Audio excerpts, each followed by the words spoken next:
Vascão da Gama. Aí a parada é com você, meu caro Breno Monsef. Vamos lá, o Vasco ontem à tarde confirmou a lesão do Paulinho, que inicialmente era uma entorse no joelho direito, com o rompimento do ligamento cruzado anterior, ou seja, com o rompimento de ligamento de joelho, ele tem uma recuperação longa. Apurando esse tipo de lesão, eu trago aqui o prazo de 9 a 12 meses de recuperação. Como ele é um atleta, o Paulinho é um atleta, isso pode cair para até 8 meses. Mas, de qualquer forma, é uma lesão grave. Então, o Paulinho só volta no fim da temporada, praticamente. Se a gente contar que hoje a gente está em 30 de janeiro, botando 8 meses para frente, final de setembro, até pegar ritmo de jogo, outubro. Ou seja, teria apenas outubro e novembro até o fim do ano. Enfim, então a gente vai acompanhar a recuperação do Paulinho. Ele já chegou ontem à noite ao Rio de Janeiro, já está no Rio para iniciar prontamente a recuperação. É uma lesão que vai requerer dele e do Vasco cuidados especiais. Então, o Paulinho podendo perder o ano, como eu falei, voltando apenas a partir de outubro. Essa é a previsão. Pro elenco que está em Brasília, treinando para o jogo de amanhã em Uberlândia, foram Patrick de Luca e o Cauã Paixão, que já treinam hoje com o grupo do Ramon Dias na última atividade de preparação para esse compromisso de amanhã. O Paulinho, 27 anos de idade, veio da base do Fluminense, passou pelo futebol português e árabe, chegando no ano passado ao Vasco, 23 jogos oficiais, com 1 gol e 2 assistências. Lembrando que a lesão veio no domingo, numa dividida com o Canela do Bangu. Por hora, o Jair pode herdar essa função no meio-campo do Vasco. Vamos ver hoje também, na apuração, se o Ramon promete alguma mudança para amanhã, já que, de certa forma, ele foi pego de surpresa, já que o Paulinho é um jogador titular com o Ramon Dias desde o ano passado. E a gente lembra que no final do ano a gente até falava sobre o Paulinho, que tinha caído de rendimento, e aí depois que a gente conseguiu apurar que ele estava jogando no sacrifício na reta final do ano por uma lesão no ombro. Então teve esse caso também do Paulinho. Agora nesse ano, já recuperado, acaba tendo essa lesão grave. O Vasco tende a buscar alguém nessa função, no meio de campo, já que era uma função que o Ramon Dias vinha pedindo reforço. Inclusive ele falou em coletiva de imprensa sobre a necessidade de um jogador para essa posição. Não só para essa, né? Mas também falou para essa posição. Mas por hora deve ser o Jair.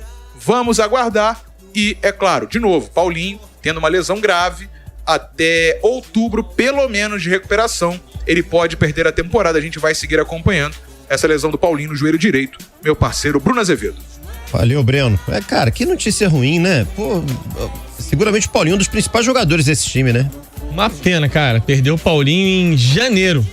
30 de janeiro, e a gente recebe a notícia de que o Paulinho praticamente não atua mais na temporada.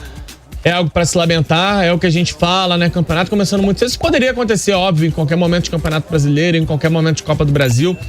Mas é muito frustrante quando a gente vê o Campeonato Estadual, que é o momento menos importante da temporada, um jogo de pouquíssimo valor para 2024, retirar de ação um atleta tão importante pro Vasco da Gama, o cara que é o motor desse meio de campo. O Paulinho é um cara que acrescenta dinâmica, tem potencial de criação, recompõe muito bem, é um jogador taticamente extremamente importante, é um cara que acrescenta equilíbrio ao setor de meio de campo, e eu não sei se o Vasco vai conseguir repor essa perda do Paulinho só com soluções internas. Eu acho que vai ser necessário, de repente, dar uma beliscada no mercado. Tudo bem que o Vasco já vinha se antecipando com a chegada do Galdames, do Sforza. Não sei se esses jogadores vão conseguir suprir a saída do Paulinho. É pra gente ficar de olho, porque o Paulinho, antes do Payet, por exemplo, ele era a figura de criatividade no meio de campo. Ele foi o cara que mexeu num Vasco que não tinha essa criatividade. O Paulinho chega e acrescenta isso. Aí depois vem o Payet, fora de forma ainda no ano passado, entrando esporadicamente, alternando titularidade com banco de reservas. Eu não sei se o Payet vai aguentar o ritmo em todos os jogos nessa temporada, até por conta da idade. O Paulinho seria muito importante nesse sentido. Enfim, até atuando junto do Payet, é claro. E não vai ter o jogador Vasco, infelizmente. Paciência, né? Torcer para a recuperação ser o mais breve possível, mas aí o jogador também não é super-homem, né? A recuperação, ela pode, conforme o Breno disse, ser um pouquinho antecipada pelo fato de ser um atleta. A gente sabe que isso não vai ter uma mudança tão grande. A gente tá falando do cara voltando em setembro, na melhor das hipóteses. Aí tem que recuperar ritmo, treinar com os companheiros. Nessa brincadeira, a temporada foi embora, foi pelo ralo. Realmente uma baixa para se lamentar no Vasco da Gama. Aí tem uma situação que eu não posso deixar de falar aqui. É claro que existem outras opções, mas num primeiro momento o reserva imediato se chama Bruno Praxedes. Complicado, né, Gabriel? Pode tentar o Bruno Praxedes, né? Um jogador que não consegue embalar uma grande sequência. Você pode tentar o Jair. Não é um jogador também que passou confiança desde que chegou ao Vasco. Até lamento, porque o Jair seria um jogador para executar essa função também. O Jair demonstrou ao longo da carreira ser um bom primeiro volante, ser um bom apoiador, um cara que acrescenta ali no jogo junto ao meio de criação. Então você tem o Paê hoje jogando centralizado. O Jair poderia fazer essa conexão. Torço muito para que o Jair ainda reencontre o melhor futebol no Vasco da Gama, e agora seria mais importante do que nunca. Com relação ao Praxedes é difícil, né? Porque mesmo nos melhores momentos, o Praxedes é um jogador mais lento, é um jogador de passe, é um jogador de colocar o companheiro na cara do gol, é um cara para fazer o jogo andar com um passe acelerado, mas não o cara que acelera com a bola no pé. Ele não tem a mesma característica do Paulinho. Jogam em posições parecidas, mas cada um com uma característica, e por isso que eu tô falando, não sei se vai ser fácil pro Vasco encontrar a reposição pro Paulinho dentro do elenco. Quem ainda tem uma característica de sair em velocidade é o Jair, que não atravessa uma grande fase. Enfim, Ramon Dias vai ter tempo aí pra tentar reorganizar o Vasco sem o Paulinho, mas é fato que tinha um número de jogadores ali que possuem o prestígio de titularidade absoluta no Vasco. Um desses jogadores era o Paulinho. Infelizmente tá lesionado. E o Vasco malucos. Olha o prejuízo que o suculento Campeonato Carioca já deu pro Vasco. E aí, aquilo, como eu falei, poderia ter acontecido em qualquer momento da temporada, né? Poderia ter acontecido no Brasileirão também.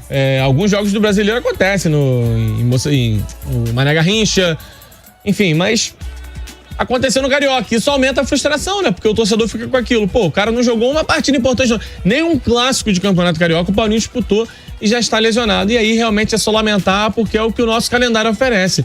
O calendário oferece um número de jogos alto já em janeiro, e aí você tem em 30 de janeiro um jogador que é um pilar da sua equipe já lesionado de maneira grave. Uma fatalidade. Também não acho que o garoto do Bangu, Canela, teve maldade no lance. Foi imprudente. Mas jogo de futebol, né, Zé? Esporte de contato, né, cara? Não tem como. O cara entrou duro. O cara não vai aliviar, não vai jogar leve. Acabou pegando mais forte, lesionou o Paulinho. Jogador de time pequeno. E pro Vasco é mais um jogo? Pro cara do time pequeno é o jogo da vida. Então o cara não vai aliviar. Aconteceu, fatalidade, vida que segue. Olha aqui a rapaziada participando, o Leandro, né? Perder um jogador desse nível por causa do Campeonato Carioca é absurdo. Um campeonato que não premia nem o campeão e que vale bem pouco em direitos de transmissão. É isso que eu tô falando. É lamentável, né? O Carlão, muito preocupado com o Paulinho, jogador importantíssimo, desafoga o time, não deixa o Paê sobrecarregado. Tem isso, né, cara? O Paê não fica sobrecarregado com o Paulinho. O Paulinho, ele, cara, assim, é o jogador dos sonhos de todo técnico.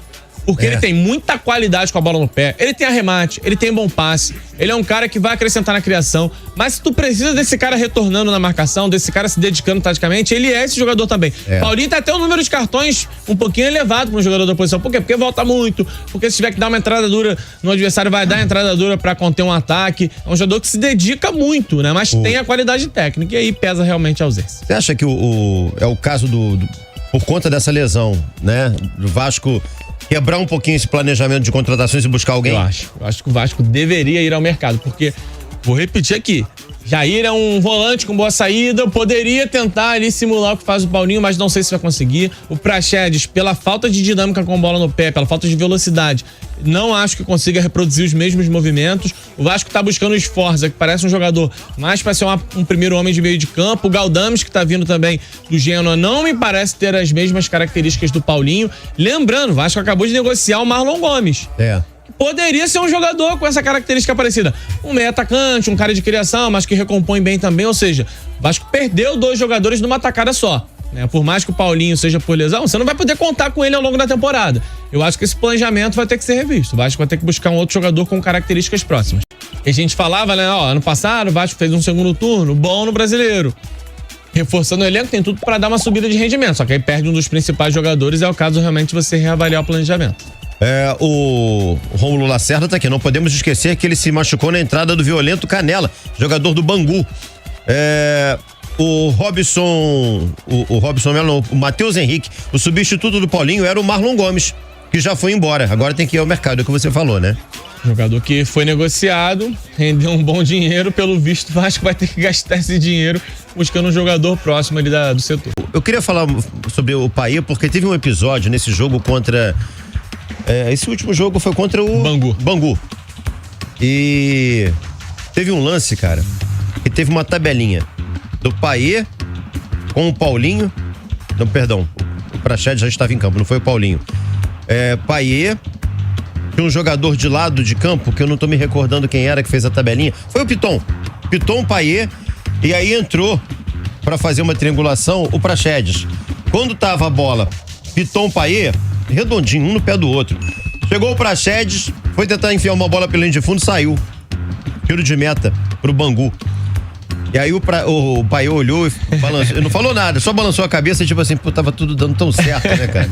Deve ser difícil. É, né? Assim, não quero dar uma má notícia ao Payet, mas se ele esperar que todo mundo acompanhe o raciocínio dele, vai se frustrar um pouquinho. Porque realmente o raciocínio dele tá um pouquinho à frente dos demais. O George Gomes tá dizendo o seguinte: o Campeonato Carioca é tão piada que depois da arbitragem do jogo do Vasco contra o Bangu, a FERJ anunciou o VAR só nos jogos dos times grandes e os pequenos que chorem com as atrocidades. Mas isso já estava definido anteriormente. Não. Mas agora ela ampliou isso para os jogos de grandes contra pequenos. Ah, mas sim. não nos jogos de pequenos contra pequenos. Ah, tá. Porque os clássicos Antes era já só tinham clássico. garantia. Clássico tinha garantia, todos. Aí agora isso foi ampliado. Grandes contra pequenos. Mas pequenos contra pequenos, não. Mas no meio disso tudo tem um cara que tá doidinho, já tá regularizado e tá doido pra estrear com a camisa do Vasco, o atacante Adson. Ele que veio do Corinthians, na verdade do futebol francês, né? Mas surgiu na base do Corinthians. E nessa chegada ao Vasco em 2024, ele também vê uma esperança de dar uma retomada na carreira, que foi brevemente, digamos assim, ofuscada pela passagem rápida dele no futebol francês, como o próprio Adson fala aqui na Transamérica. Com certeza, ganhei mais experiência, né? Acho que a minha passagem na França foi curta, mas, como você disse, foi de muito aprendizado. Acho que eu voltei mais maduro e com certeza a gente vai poder fazer uma grande temporada, grandes anos que a gente possa conquistar vários títulos, como eu falei, esse é o objetivo principal. A torcida é enorme, né? Como eu falei, é um clube muito, muito gigante. Então acompanhei sim alguns jogos, enquanto estava nessa negociação, vi o Caldeirão que a torcida faz lá no São Januário e estou muito feliz e estou muito ansioso também para que eu possa estrear lá e marcar meu primeiro gol com a camisa do Vasco. Vai ser um momento muito, muito feliz na minha carreira. Então tá aí o Adson, mais um atacante à disposição. Adson, 23 anos de idade, é da base do Corinthians. Entre 2021 e 2023, nos profissionais do Corinthians, marcou 13 gols e deu 8 assistências. Aí passou rapidamente pelo Nantes, da França, só com 8 jogos, não conseguiu se firmar por lá, e aí voltou pro Brasil. O Vasco pagou 5 milhões de euros, 4 anos de contrato até o final de 2027, e é mais uma opção pro ataque, pro técnico Ramon Dias. Portanto, esse é o Vasco amanhã, 6h10, em Uberlândia, Nova Iguaçu e Vasco, meu parceiro Bruno Cantarelli. Vitor Costa. Boa contratação para uma posição em que o Vasco é muito carente. Faltam mais uns 3 reforços para essa posição, eu diria. Tem que tomar cuidado. Quando você tá carente, você aceita qualquer coisa. Não sei se o Adson é qualquer coisa, não. Acho que o Adson é uma boa aquisição. Aí sim. Eu entendo que é um jogador de potencial, estava muito bem no Corinthians antes de ser negociado. Porque também quando você tá carente, você acha que não vai aparecer ninguém, aí aparece uma belíssima opção. Isso já aconteceu. Não, normalmente a belíssima opção aparece quando você não está carente. Quando você já tem uma boa opção, aparece uma outra belíssima opção. Aí aparecem muitas grandes opções. E aí você tem que ter sabedoria pra focar onde você sempre esteve focado. Isso aí. Que é o que vale muito mais a pena. O Vasco, quando tinha um timaço, grandes jogadores queriam jogar no Vasco. Quando o Vasco estava na pior, os grandes jogadores não queriam vir jogar no Vasco. Faz sentido. Não é verdade? Eu gosto da contratação do Adson. Entendo que o Vasco precisa de outros reforços para essa posição. E principalmente um centroavante. Sim. Então tá na hora já da galera da 777 coçar o bolso e buscar novos jogadores além do Adson.